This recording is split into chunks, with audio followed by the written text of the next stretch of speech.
Hi everyone, ఈరోజు అయితే నేను బియ్యం పిండితో అయితే చెక్కాలు చేస్తున్నాను. ఈ సమ్మర్లో అయితే పిల్లలకు చేసి పెడితే చిట్టి చిట్టి చెక్కాలు చాలా ఇష్టంగా తింటారు. చాలా బాగుంటాయి ఇవి. సమ్మర్లో పిల్లలకి ఏదైనా చేసి పెట్టాలనుకుంటే ఈవినింగ్ టైంలో అయితే చాలా బాగుంటాయి. చేసుకోవడం కూడా చాలా ఈజీ, ఒక్కరే ఈజీగా చేసుకోవచ్చు. ఎన్ని అప్పాలైనా ఈజీగా చేసుకోవచ్చు ఒక్కరు, అంత సింపుల్గా ఉంటుంది. దానికోసం అయితే నేను ఇక్కడ 1/2 kg బియ్యం పిండి అయితే తీసుకున్నాను.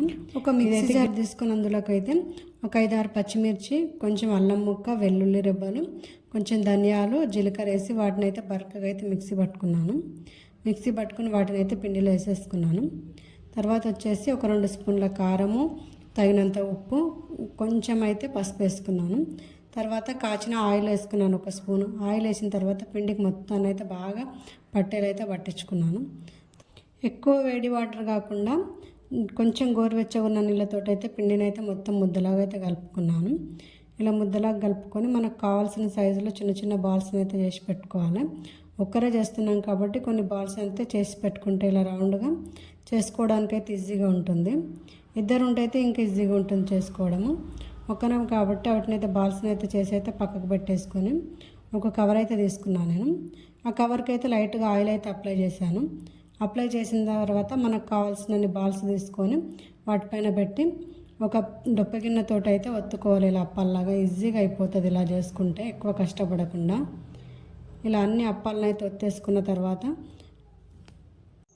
నేనైతే ఆయిల్ అయితే ముందే కాగడానికి అయితే పెట్టేసుకున్నాను. ఇవి ఒత్తేలోగా అయితే ఆయిల్ కూడా మంచిగా హీట్ అయిపోయింది. ఇక్కడైతే నేను కోకోనట్ ఆయిల్తో అయితే చేస్తున్నాను. ఆయిల్ అస్సలు పీల్చవు. కొబ్బరి నూనెతో చేస్తే ఏంటంటే ఆయిల్ అయితే పీల్చదు. అసలు ఏ బజ్జీలు చేసినా మనం ఏ దేవినా కూడా ఆయిల్ ఎక్కువ పీల్చుకోదు. చాలా తక్కువ ఆయిల్తో అయితే చేసుకోవచ్చు. హెల్త్కి కూడా చాలా మంచిది. అందుకని చెప్పేసి అయితే ఇక్కడ నేను కొబ్బరి నూనె అయితే వాడుతున్నాను. ఇలా చేసిన అప్పాలన్నీ అందులో వేసేసి అయితే ఒకవైపు కాలిన తర్వాత రెండో వైపు అయితే మంచిగా అయితే ఇట్లా తింపుతూ అయితే కలుపుకుంటున్నాను. ఇక్కడ ఇలా రెండు వైపులు అయితే ఎర్రగా గాలేంత వరకు అయితే కాల్చుకోవాలి. చాలా బాగుంటాయి క్రిస్పీగా కాల్చుకుంటే. ఇలా కాలిన తర్వాత అయితే వాటిని అయితే తీసుకొని అయితే పక్కకైతే పెట్టేసుకోవాలి. ఇందులో వేసిన పచ్చిమిర్చి, ధనియాలు, జీలకర్ర వీటి ఫ్లేవర్తో అయితే చాలా బాగుంటుంది, చాలా టేస్టీగా ఉంటుంది. చిన్నపిల్లలు అయితే ఇష్టంగా తింటారు. ఎన్ని చేసి పెట్టినా ముందట వద్దనకుండా తింటారు, అంత టేస్టీగా ఉంటాయి. ఇలా అయితే ఒకవైపు అయితే మొత్తం అన్నీ చేసుకున్న తర్వాత అయితే వాటిని తీసుకున్న తర్వాత ఇంకా మళ్ళీ సేమ్ అన్నీ అట్లాగే చేసుకోవాలి. అవి ఫ్రై అయిన తర్వాత తీసైతే పక్కకు పెట్టుకొని మిగతావన్నీ కూడా అలాగే చేసుకోవాలి. ఇలా చేత్తో ఒక్కసారి చేసుకొని వేడివేడి ఆయిల్లో అయితే వేసుకోవాలి.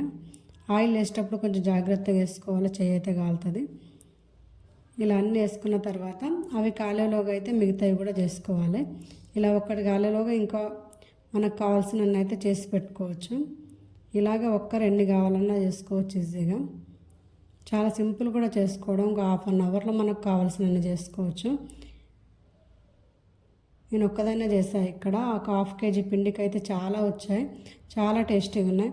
వీడియో నచ్చితే like and subscribe. Thank you for watching.